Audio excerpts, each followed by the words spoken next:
Yo, what is going on, guys? We're back today with some more NHL 19 ratings predictions. We're doing the top 10 right wings today. We've already done, left wing, center, goalie. So if you haven't seen those and you want to, go ahead and check them out. As always, I love hearing you guys' opinions.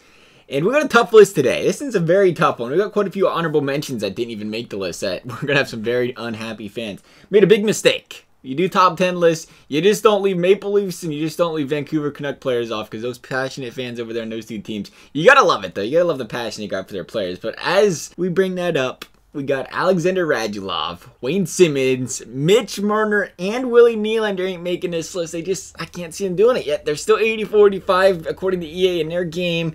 They ain't really, I love the guys. I think they're going to be great players, and I think they are great players, but I don't think they've reached it to crack it. Brock Besser.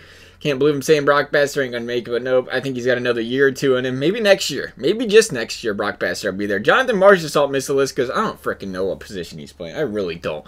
There's a site that says he plays center, he plays left wing. They're saying he plays right wing. He clearly doesn't play center when he's losing like every draw he takes, and he took like 300 or 400 all season, but he might have played center a little bit. Then they said he played left wing. EA's got him at right wing. I think because EA's got him at right wing, they're going to keep him at right wing, but I don't know. And if they do keep him at right wing, he deserves to be on the list. But because of that, I'm just going to honorable mention him for a good time. James Neal, TJ Oshie, two other guys that didn't make the list. Nonetheless, coming in at number 10 is Joe Pavelski.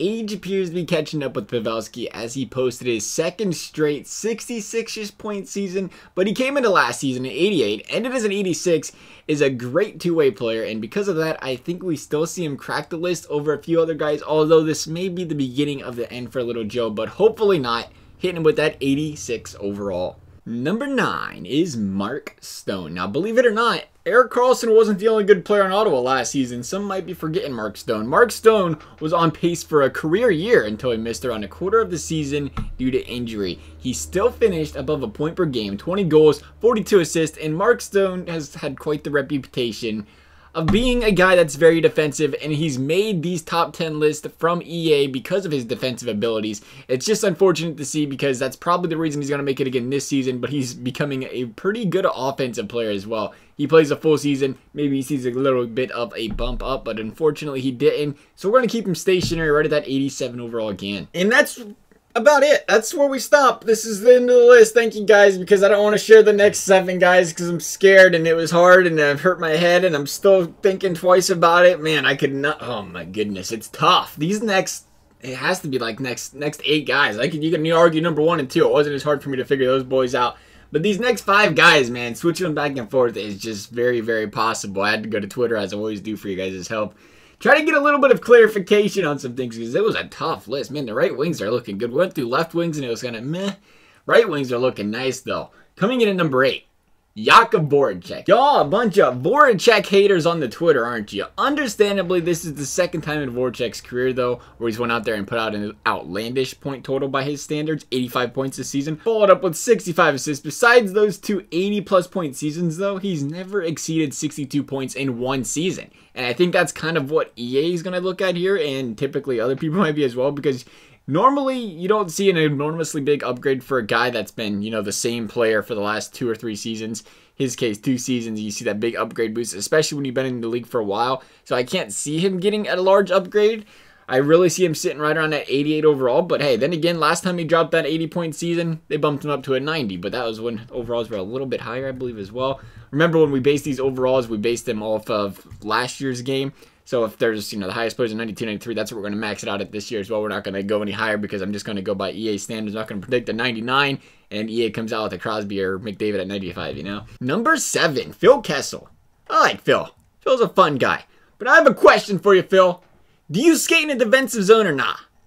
I was looking at his stats, and although they aren't always recorded properly, people will say, we know, with hits, blocks, and everything like that, Phil ended the 2016-2017 season with a grand total of 15 hits, 15 takeaways, 12 hits. Correction, 12 hits. Holy cow, I almost overminded there. 15 blocks, and they weren't much higher this season. Far and away the worst amongst players on this list. Like little Johnny Gaudreau outplayed you in all these categories. How's that even possible? Nonetheless, Phil just had statistically his best season of his career offensively with 92 points. We can't look past that by any means at all. Oh, and a -4 on the Pens. I think we didn't see that one. Plus minus just didn't do him justice, right? But seriously, this ain't no bash thread on Phill or anything. I like Kessel. Good guy, loves the game, tries hard. But Phill is another example of a guy who is who he is at this point. He's had 10 plus seasons in the league. He ain't going to see some enormously big upgrade. You know, EA sees him how EA sees him at this point. It's just when you go out there, have that type of season, but you're still lacking defensively, I think that puts you in that median range, right around that 88 overall. And that's where we're smacking Phill today, with that 88 overall. Number 6, David Pasternak. I've been a Pastrnak fan since he's laced up them skates in his inaugural season with the Bruins, and he's got such a bright future, and he's already etching his name into the category of elite wingers, posting his second straight season just a tad below a point per game, scoring 34 goals and 35 goals respectively over those 2 seasons. Unfortunately for him, it was technically only his second full season, and judging by the 87 overall from last season's end, I feel like EA may be still sleeping on him just a tad. At least that's what we're going to be banking on here. Unfortunately, they're sleeping on him, but he's definitely not going to be slept on for too much longer, I can tell you that much. Right now, he's an 87 in the NHL. Next season, we're projecting an 88. Number 5, Vladimir Tarasenko. Tarasenko's a stud of a player. Him being this far down the list just shows how deep the right wings are this season. But Senko did indeed have a little bit of a regression type season, goals and assist wise, all in the midst of him actually getting about 30 seconds more time on attack per game this season on average. This ain't the beginning of the end for Tarasenko by any means though. The guy still hasn't reached his ceiling, I don't believe. But in a season where points were far from a premium and he struggled to get them, I think you have to push him down the list just a bit because of it. Number 4, Patrik Laine. Another guy I'm in shambles with on where to rank. Not to mention, we just got done saying how Pasto's over here down the list only played 2 full seasons. Maybe his overall's a little bit lower because of it. Oh, the irony, eh?